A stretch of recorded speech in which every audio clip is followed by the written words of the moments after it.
कि मेधा ताई का यह संघर्ष और यह नर्मदा बचाओ आंदोलन का संघर्ष 40 साल से निरंतर चल रहा है। और 40 सालों में गंगा में कितना पानी बह गया, नर्मदा में कितना पानी बह गया, कितनी सरकारें आई, किस पार्टी की सरकार नहीं आई, कौन प्रधानमंत्री नहीं बना, कौन मंत्री नहीं बना, और 4-4 प्रांत और केंद्रीय सरकार जिसमें इन्वॉल्व हो उसके कान पर जूं तक न रहेंगे। इतने हजारों हजार लोग, 15,946 परिवार आज की तारीख में विस्थापित हैं, उनके रहने की जगह नहीं है, उनको प्रताड़ना की शिकार हैं। और ऐसे ही वो तो हर बार कोई ये नया कलेक्टर आएगा और वो नए सिरे से अध्ययन करना शुरू करेगा। तो यह तो इसका समाधान नहीं है। यह समाधान तो देश की सरकार को निकालना चाहिए। चारों प्रांतों की हमारी सरकार उसमें इन्वॉल्व है। और जो पॉलिसी बन गई, जो सुप्रीम कोर्ट से निर्णय आ गया, सारे संघर्षों के बाद ये निर्णय आया, या यह परियोजना शुरू होने से पहले इसकी सारी व्यवस्था की जानी चाहिए थी। और वह बांध बनने से पहले, बांध की ऊंचाई तय करने से पहले वो कितने लोग उसके डूब क्षेत्र में आएंगे उसका आकलन करके उनकी व्यवस्था पहले करनी चाहिए। लेकिन उस समय तो विकास के घोड़े पर ये लोग सवार रहते हैं और ये विकास के घोड़े पर सवार होकर के विनाश की तरफ सरपट ये लोग दौड़ते हैं। तो इनके दौड़ को रोकना पड़ेगा। इनकी दौड़ को रोकने का काम जनता करेगी। लेकिन जनता के ऊपर भी क्या किया जाए? मेधा ताई से ज्यादा संघर्षशील, मेधा ताई से ज्यादा समझदार, मेधा ताई से ज्यादा संवेदनशील कौन हो सकता है? लेकिन मेधा ताई को चुन करके उस संसद में पहुंचाने का काम हम नहीं करेंगे, हमारी जनता नहीं करेगी। तो किसके सामने जाया जाए? तो ये हमारी जो पूरी की पूरी व्यवस्था हो गई है, ये अंधी लूली लंगड़ी व्यवस्था, इस व्यवस्था से कैसे निजात पाया जाए? आज की तारीख में वहां उसके पास जा रहे तो अब उनका कहना है कि प्रधानमंत्री आवास के अंदर, अरे ये कोई तो तुम्हें एहसान थोड़ी कर दो प्रधानमंत्री आवास के अंदर। प्रधानमंत्री आवास अलग चीज है और विस्थापितों के लिए व्यवस्था करने का पूरा प्राविधान है। सुप्रीम कोर्ट का निर्णय है, आपके नर्मदा ट्रिब्यूनल का निर्णय है, आप उसको लागू करो, आप उसको लागू कराओ। लेकिन इसको कौन कहे? 4-4 सरकारें, 4-4 मुख्यमंत्री, प्रधानमंत्री, और सबकी नाक के नीचे काम हो रहा है, सबको मालूम है। लेकिन सवाल यह है कि सैया भाई कोतवाल, अगर ये मोदी जी, जब से मोदी जी आए हैं और इनको धुन सवार हुई है कि अपनी प्रतिमा या तमाम प्रतिमाओं का कितनी ऊंची ऊंची प्रतिमा बना दिया जाए और कितनी ऊंची ऊंची दीवार खड़ा कर दिया जाए, और जनता की कितनी तबाही हम कर सकते हैं उसके होड़ में लगे हुए हैं। ऐसी हालत में इसका समाधान कैसे होगा? हम सारे लोगों की चिंता है कि मेधा ताई का स्वास्थ्य जिस तरीके से लगातार गिर रहा है, 5 दिनों से वो आंदोलनरत हैं, अनशनरत हैं, उनके स्वास्थ्य के प्रति हम संवेदनशील हैं, पूरा देश संवेदनशील है उनके साथ। पूरे देश के पैमाने पर ये आंदोलनकारी लोग उनके समर्थन में बैठते हैं। लेकिन उनके बैठने से हमारा हमारा तरीका तो अहिंसात्मक है, हमारा तरीका तो गांधीवादी तरीका है, हमारा तरीका तो सत्याग्रह का तरीका है। और सत्याग्रह का हश्र हम लोगों ने देखा है कि अपने इतने उद्भट विद्वान, उद्भट ये पर्यावरणविद, ये प्रोफेसर जी.डी. अग्रवाल को हमने देखा है, स्वामी सानंद को हमने देखा है, स्वामी निगमानंद को हमने देखा है, स्वामी बोधानंद को हमने देखा है, स्वामी अपने पद्मावती को देखा है। तो पूरा देश इससे चिंतित है। और निश्चित रूप से अगर मेधा ताई के स्वास्थ्य में गिरावट आती है, मेधा ताई के साथ अगर कुछ हादसा होता है, तो इसका खामियाजा पूरे देश को भुगतना पड़ेगा, पूरी मानवता को भुगतना पड़ेगा। हम चाहेंगे कि इस चर्चा को आराधना जी आगे बढ़ाए। आराधना जी। जयंत भाई, आप और हम मेधा ताई जी के संघर्ष को बहुत अच्छा समझते हैं।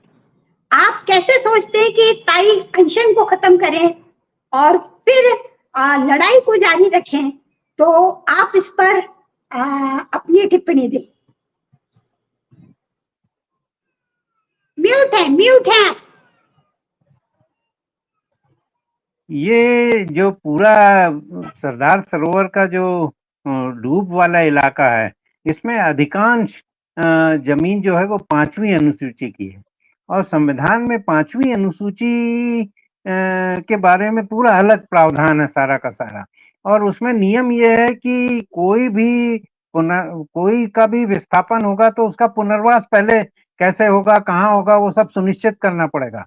यहाँ शिवराज सिंह तो अमित शाह जब आए थे, गृह मंत्री थे, तो इनने कहा मध्य प्रदेश में 5वीं अनुसूची लागू हो चुकी है, परंतु जहाँ जो लोग विस्थापित हो रहे हैं ना उनकी सहमति ली जा रही है, न ग्राम सभा की अनुमति ली जा रही है, और ना ही उनका पुनर्वास किया जा रहा है। तो मुझे लगता है कि ये 5वीं अनुसूची का संविधान में जो प्रावधान है और उसके तहत जो नोटिफिकेशन ऑलरेडी जारी हो चुके हैं कि किस प्रकार से उनको उनका पुनर्वसाहट और पुनर्वास होना चाहिए, विस्थापन में क्या प्रक्रिया अपनाई जानी चाहिए, कलेक्टर को हर गांव में जाके जन सुनवाई करनी चाहिए, ये सारी बातें हैं, इसका कहीं कोई पालन नहीं हो रहा है।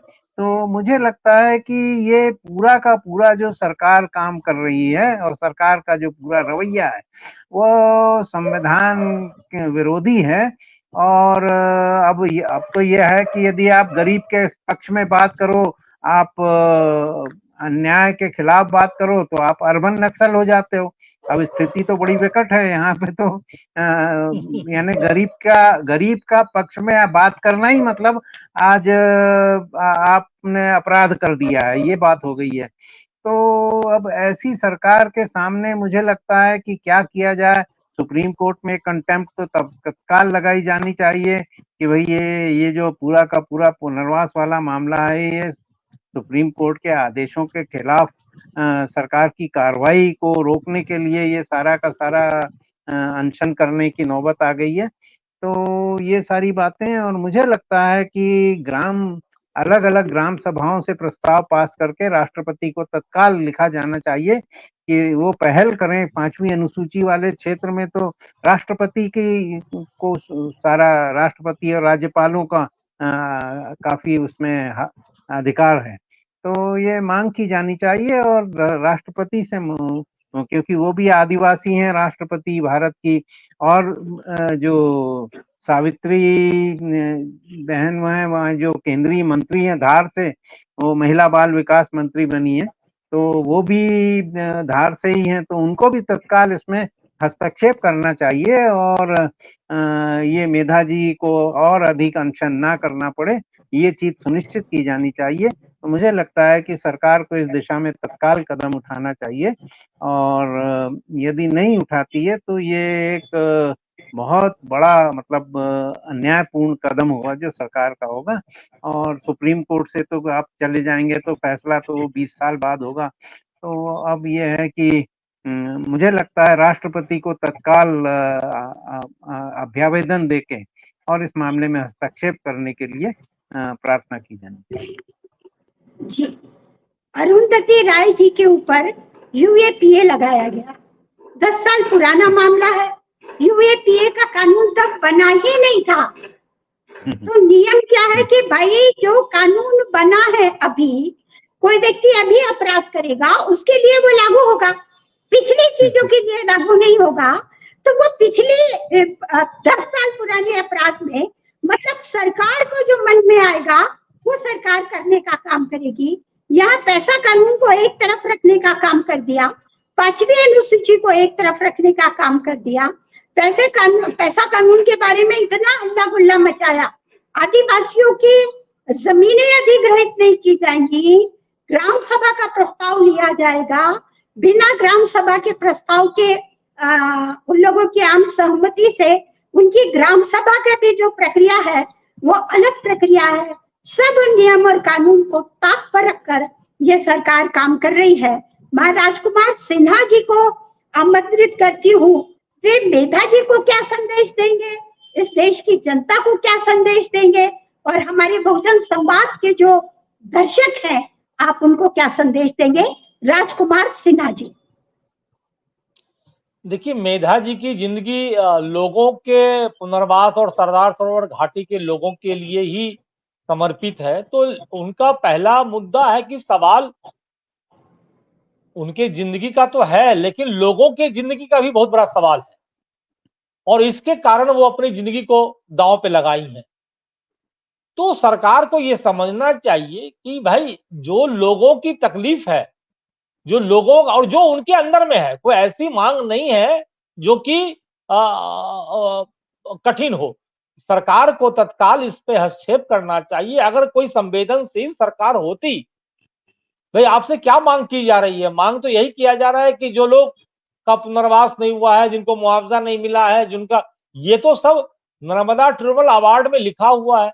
लेकिन उसके परिपालन के लिए अगर किसी को अपनी जिंदगी दांव पे लगाना पड़ता है तो इस व्यवस्था को शर्म आनी चाहिए। तो हमें लगता है कि देश के कुछ एमिनेंट लोग जाकर के राष्ट्रपति से मिलें, उनसे बात करें और हस्तक्षेप करें, सरकार को हस्तक्षेप के लिए बाध्य करें कि भाई आप इस प्रकार से जो एक पुनर्वास की बात है उसको लेकर के भी आप, अगर आप एक काम ठीक से नहीं कर सकते, आप विकास की बड़ी बड़ी बातें करते हैं और विस्थापित होने वाले लोगों को पुनर्वास की बात करते हैं, तो आप इस काम को कीजिए ना। ये इसमें कौन सी बजट की कमी है, कौन से आपके पास आर्थिक तंगी है? देश में तो इतना सारे कोई बजट की तो दिक्कत है नहीं। लेकिन ये जो है सो इच्छा शक्ति का सवाल है। और जो मोदी सरकार का जो रवैया है इसको लेकर के, वो बहुत ही अच्छा नहीं है। आप मध्य प्रदेश की बात कर रहे हैं, अरे पिछले साल जो इधर डूब हुआ घाटी में, मध्य प्रदेश के हिस्से में, उतना ही ज्यादा तबाही नीचे गुजरात के क्षेत्र में हुआ कि एकाएक जो गेट खोल दिया गया उससे बहुत सारे मवेशी बह गए, लोग मर गए, बहुत सारी वहां पे तबाही मची। उसके बारे में भी उन्होंने कंसर्न नहीं रखा।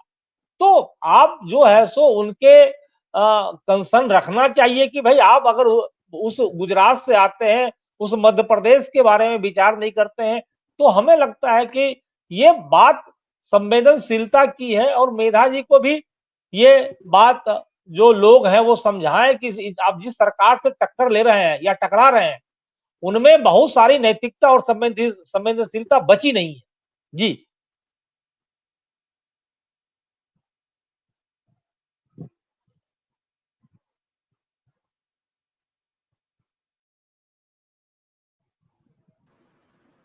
आप म्यूट हैं, आप म्यूट हैं आराधना जी, आप म्यूट हैं, आवाज नहीं आ रही है आपकी।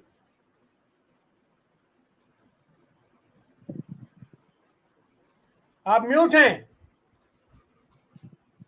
तो इस तरीके से हमने देखा कि फिर एक बार मेधा ताई आंदोलन की राह पर निकल पड़ी हैं और उनके आंदोलन का रास्ता अहिंसक है, उनके आंदोलन का रास्ता गांधीवादी है। और गांधीवादी रास्ते के लिए यह सरकार तो कम से कम तैयार नहीं है, यह कारपोरेट सरकार तैयार नहीं है, यह लंपट पूंजीवाद की सरकार तैयार नहीं है। इसको तो प्रकृति का दोहन करना है और प्रकृति के दोहन करने के साथ साथ देश की कितनी ज्यादा आबादी का क्षरण हो सके, इनको अपना जनसंख्या नियंत्रण भी करना है। तो जनसंख्या नियंत्रण का इससे बढ़िया उपक्रम उनके पास नहीं है कि आदमी को डुबो दो, आदमी को जला दो, आदमी को मार दो, आदमी को इंजेक्शन लगवा दो, कोविड का इंजेक्शन लगवा दो। जैसे भी हो जनसंख्या को आप कम से कम कीजिए। लेकिन यह संवेदनहीनता है। तो और अपना दावा करेंगे जनतंत्र का, अपने जनतांत्रिक होने का, और जनतांत्रिक होने के लिए